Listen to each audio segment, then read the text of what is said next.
What's up, guys? Welcome back to the channel. This is Michael, and I am excited today. I have been looking forward to doing this video after binging the series, after getting a trip of nostalgia.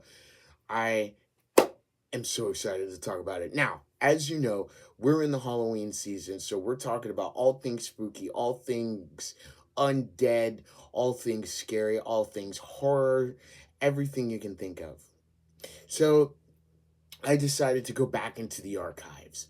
I decided to go back to 2010 to find an anime that could encapsulate horror, thrill, and the undead, and of course, a little bit of fan service mixed in between. Okay? No, I'm not talking about Soul Eater. We already did that, but I got one for you. I think you guys are going to love it. So, before we get started, I have a question for you. What do you get when you take high school kids, fan service, a deadly virus, and a whole lot of undead? Have you figured it out? No? Don't worry, I got you. That's right. Today we're talking about an old classic anime, but a good one. And if you haven't seen it, it's on Hulu. Go check it out. High School of the Dead. Let's get started. But before we go any further, I got to give a massive thank you. I mean, my mind was literally blown this past weekend. As you know, last Friday I put out it was just a short talking about Marvel Zombies. I could not believe my eyes over the weekend. It has reached 1.1K views. I want to thank you guys so much for putting eyes on it. I want to thank you guys for liking. I want to thank you guys for subscribing to the channel. We're doing so good right now. And I just want to thank you guys. So just a huge shout out to the community. Huge shout out to the dojos, to the dojo guys. I don't know what I'm going to call you guys, honestly. We'll just call you fans for right now.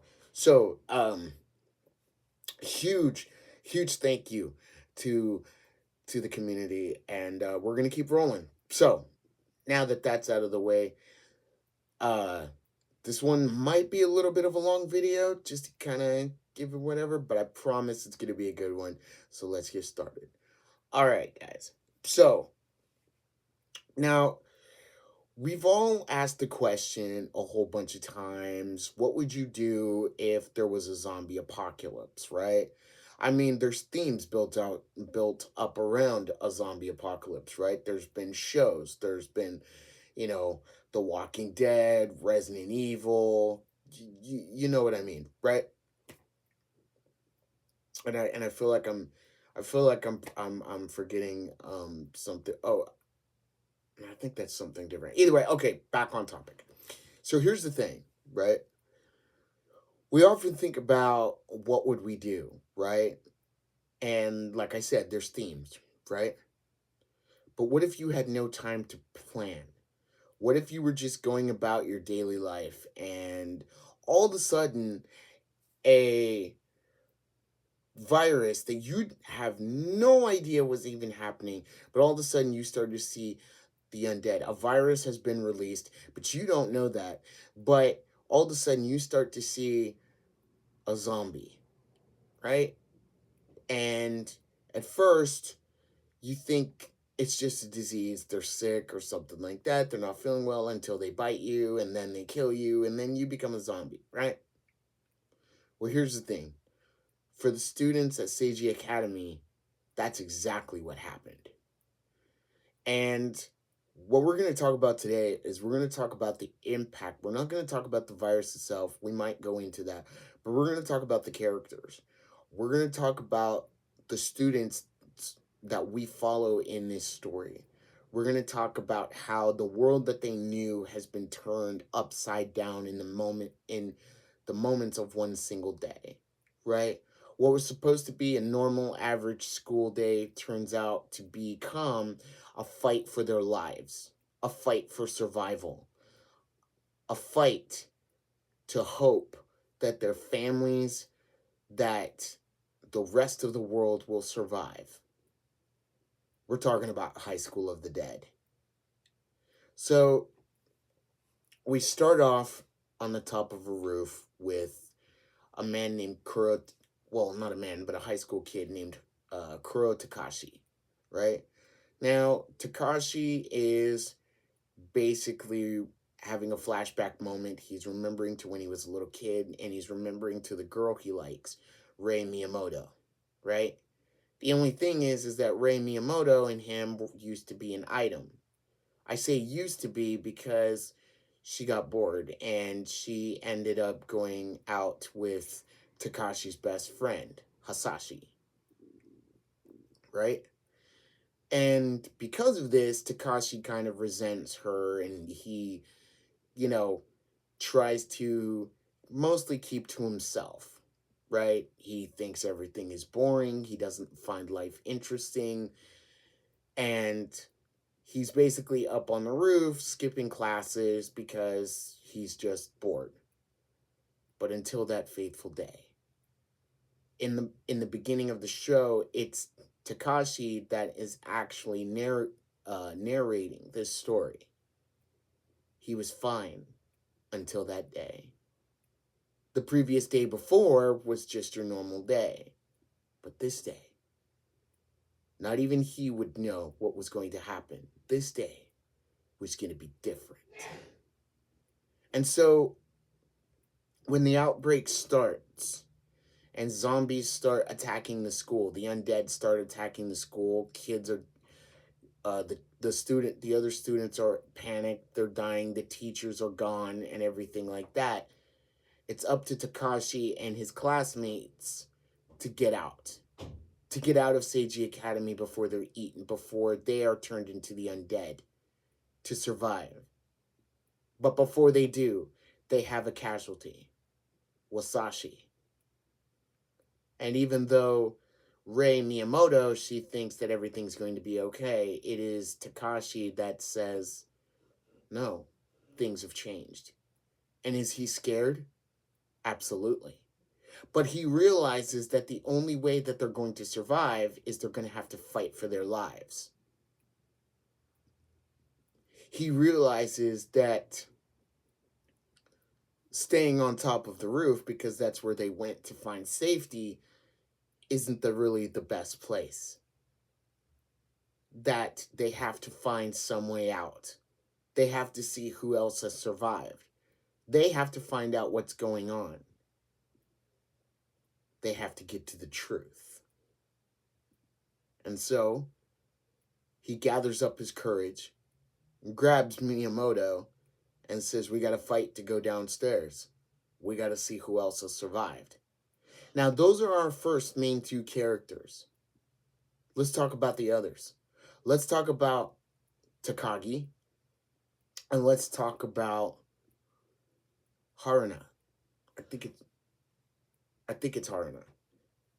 Takagi she is a straight A student, and she's a genius.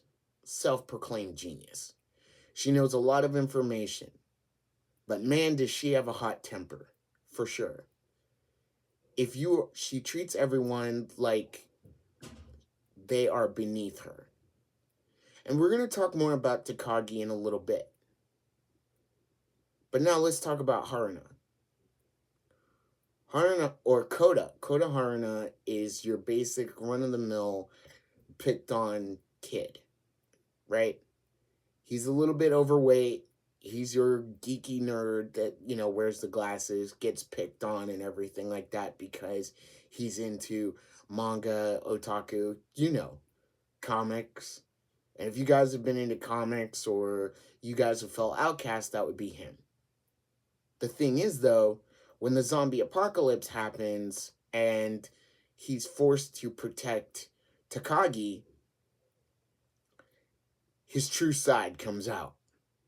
He knows everything about military-style weapons, everything about weapons, guns, swords, you name it, bullets, ammo, you name it, he knows it.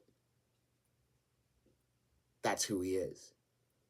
Takagi, Takagi, on the other hand, her arrogance almost gets her in trouble. And if it hadn't been for another character who we're going to meet, Busujima, Psycho Busujima, who is captain of the Kendo Club, she might not have made it. But man, it's going to take all these characters to work together. Oh yeah, and did I mention? And I also have to mention the school nurse, but forgive me because her name escapes me at the moment. And to be quite honest, this is where fan service comes into play, because oh my god, the the rack. Can I say that? I'm gonna say that. I don't know if I can say that, but I'm gonna say that. Anyway, you can clearly know that she's there for fan service because she has big booba. And honestly, she's kind of a ditz, even though she's a school nurse. She's friendly, but again, like I said, she's kind of a ditz. And she just goes with the motions and everything. And you can clearly know that she's there for fan service, for sure. We'll get to more fan service later. Anyway, it's up to these guys. It's up to these guys to get out into the rest of the world to see what's going on. Along with Takashi, they follow Takashi, fighting their way out, getting to the team's athletic bus, their school's athletic bus, and getting the hell out of there. But not before they pick up some stragglers. A teacher named Mr. Shido, who I will get into him in a moment, and his class, and his class that he happened to be teaching during the apocalypse, during the breakout. And essentially, he is, well, I'll get into him later because there's a lot of stuff to break down here. But for the moment, it's all about survival. It's all about understanding that the world that they came from, the world that they knew, is gone. There are no more peaceful days. It's a fight to survive, knowing that if you get bitten by a zombie or an undead, you become one of them. Not surviving. But what I want to talk about is, like I said, I want to talk about how each individual character goes through their own growth. And I want to start with Takashi and I want to start with Miyamoto.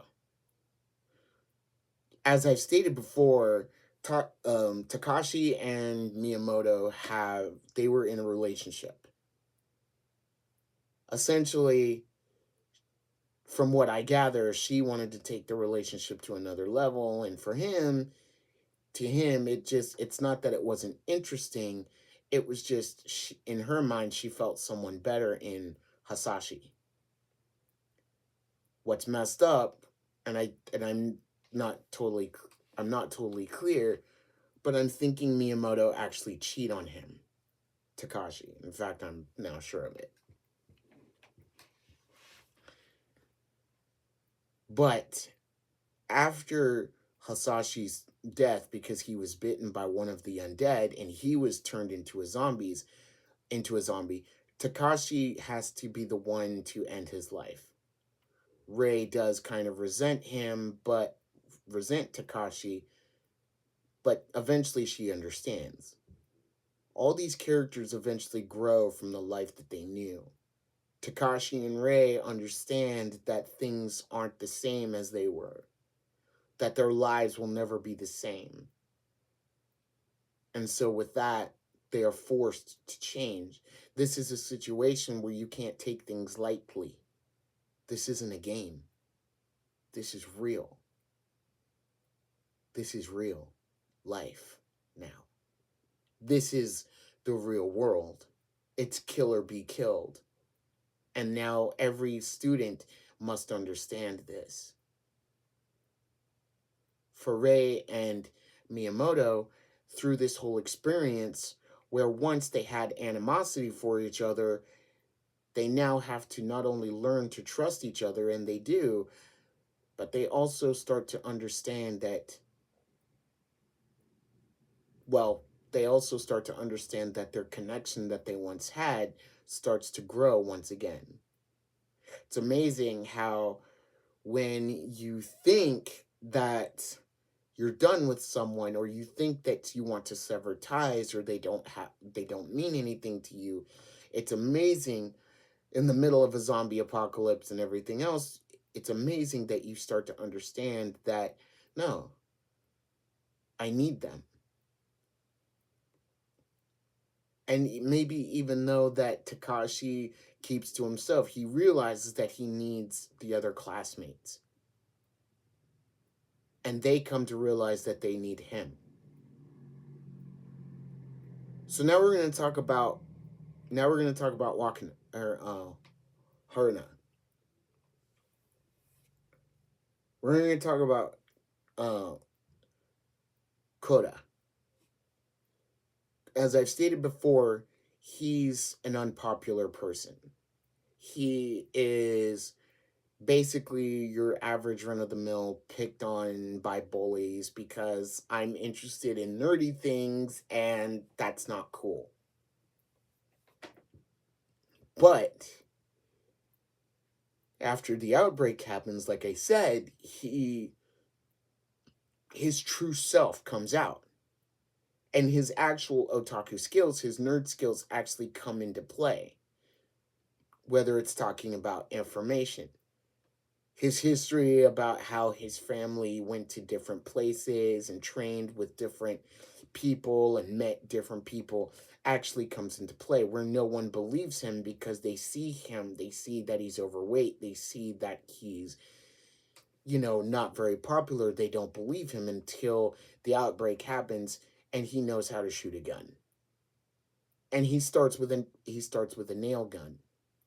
Just a simple nail gun. But he protects Takagi because he thinks that she's beautiful. She's smart. She's beautiful. And she wears glasses just like he does. But for him, it's ultimately he was protected by her in the beginning, and now he feels that he has to protect her. And he wants to. He really does. Then there's Psycho Busujima. Busujima, as I stated, is captain of the Kendo Club. And she kind of has a crush on our main boy, Takashi. Right? Fair enough. With her, she is, in my opinion, well, not replicating, but example of a true swordsman. She has no fear. At least that's what we think. She has no fear. She's up to the challenge. She's helping any way that she can. And for right now, these are our four main classmates, our four main components, if you count the school nurse, who, as I stated before, is a ditz, and that's really all we need to know. The other thing is that she has a driver's license, and so essentially it's up to her to get the kids out. Again, ditz, okay? Anyway, getting back to this. So, after they escape from the school, they're constantly on the run, and they're forced to separate. It's worth mentioning that Miyamoto's dad is a police officer, and so they think that if they can get to the east side police station, they'll be able to get a better grasp of what's going on, right? But it isn't going to be easy. They take their school's athletic bus, and they're getting out. And like I said, not before picking up some stragglers. And I'm going to talk about him right now. Mr. Shido, who is a classmate who Ray doesn't very much like. And here's the thing, why doesn't she like him? Well, we'll get to that. For the most part, he's like, hey, I've got a whole bunch of students here, you have to take me with you. And at first, Ray says no, but Takashi's like, yeah, hurry up, get on board, whatever like that, don't leave, because for him, it's not that he's hesitating, it's he's trying to save as many as he can. That's their top priority. Save as many as you can and get out. Only then, when they get caught up in traffic, do they realize that who Mr. Shido really is. He comes off as a good person, but in actuality, he's not. In actuality, he is, well, it's revealed that he is the son of a politician. That his father was very harsh on him, and he decided to become an educator instead of becoming a quote unquote political person. And he was outcasted for that in his own family. And so, to make amends, he becomes an educator, but there's one small hitch. A political rival to Ray's father, who, by the way, as I said, it was a policeman who was calling out corruption. Well, not calling out corruption, excuse me, but was the lead investigator on a corruption scandal in the government. A political an opponent or someone regarded to the investigation tells Mr. Shido to fail Ray, to keep her back a grade. Why? Because then that way the investigation will hopefully go away and stop. It's blackmail through and through. It's because of this Miyamoto hates Mr. Shido. But there's also another reason. Mr. Shido, he has a little fetish. And basically, Mr. Shido likes high school girls. Need I say more? He's a pretty sick dude. That, and he believes that the breakout is some sort of sign that the world is changing, and he feels that he should be all of the students' leader to guide them through this new world. Yeah, right. No, I don't think so, buddy. Anyway, after a while, as I said, the kids have to split up. Everybody has to split up. Ray and Takashi go their own way, and the rest of the students are trapped on the bridge in the bus with Mr. Shido and the other students. But they can't stay there for long because the zombies and the police and the government, for that matter, the zombies are coming. And not only that, but the government has decided to quarantine. So nobody can cross the bridge because they don't want this thing to spread. Right. Too bad it already has. And it has spread quickly. And so the students are forced to get off the bus and go somewhere else. They all meet up with each other at, would you believe, an assassin's house. It's also worth mentioning that the important people like the scientists and military personnel have all, oh yeah, and even the news media have all been evacuated onto a quote-unquote middle island, or a metal island, where everyone can be safe, like only the important people, right? It's also worth noting that government officials, basically there are no governments anymore because they've all been bitten and turned into the undead, and they've all been killed.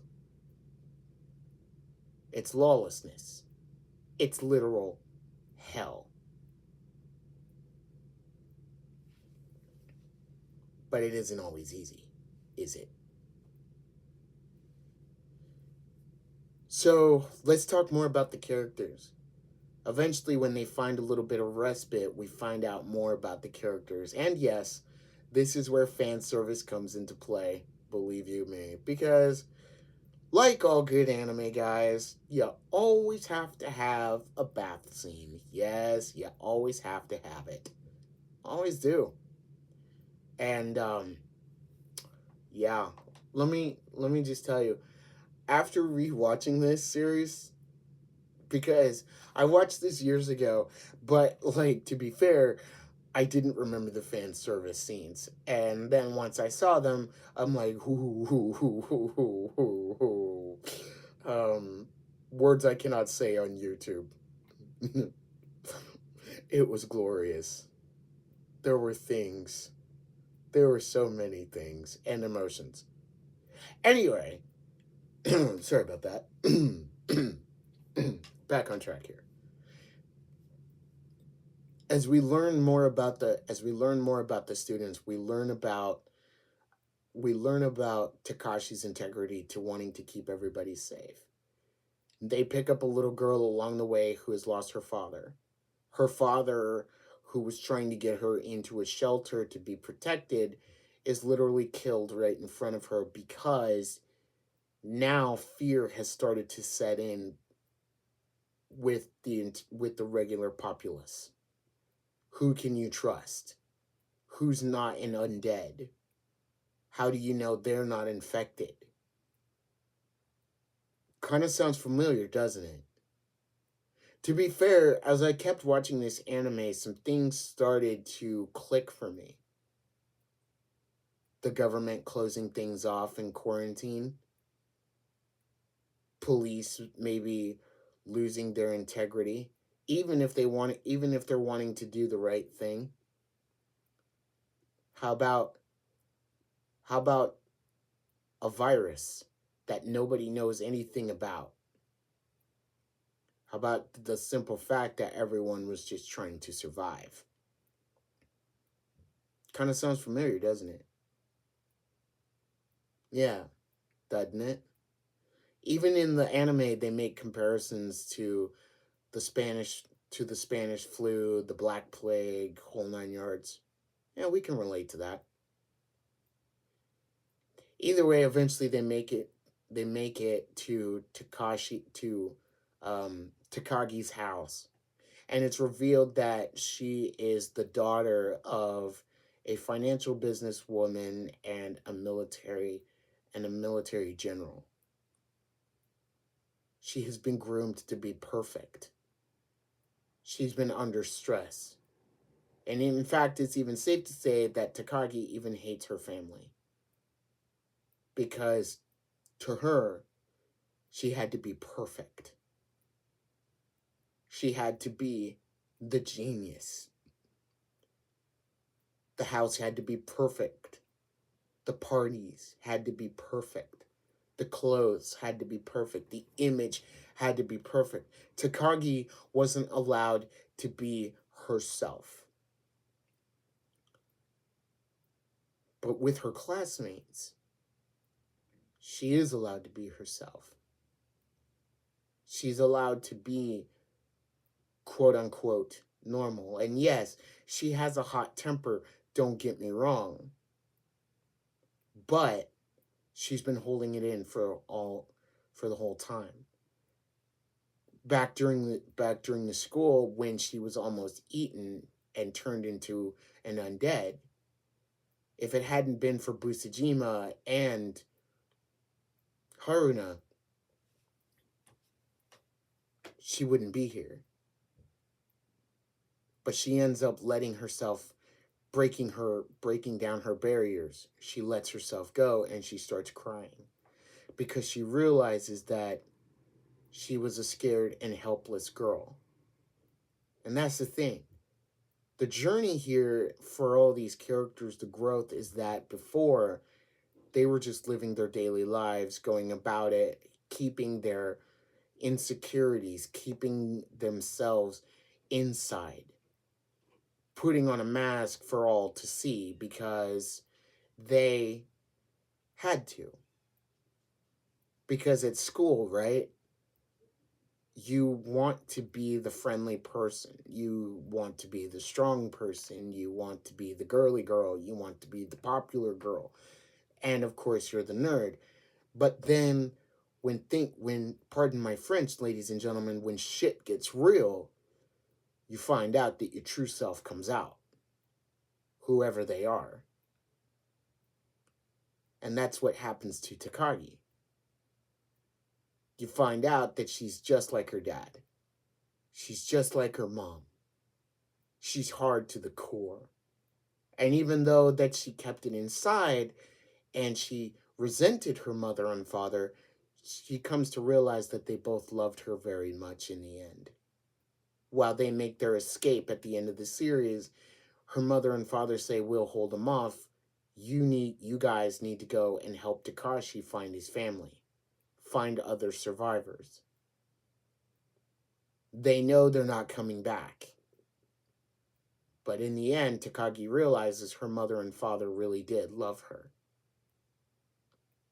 That they just wanted her to be the best of the best that she could be.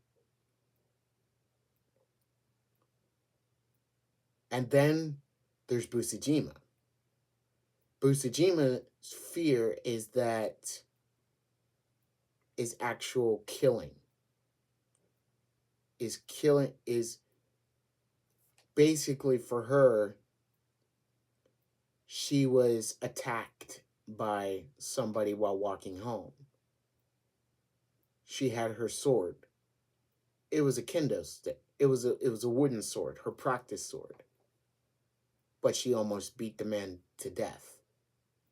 The thing about it is, for her, it's not the fear of doing the right thing or actually killing someone. No, it's the fact that her inner her inner power is, or her inner self, she likes it.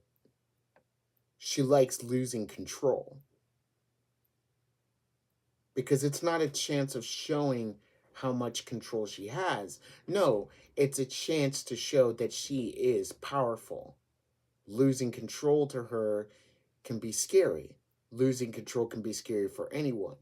And so we constantly maintain that control within our lives because we know that if we don't, that if we strike out, well, we might get resented for it.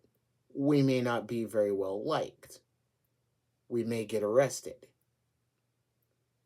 Or better yet, we may get criticized, ostracized for just the fact that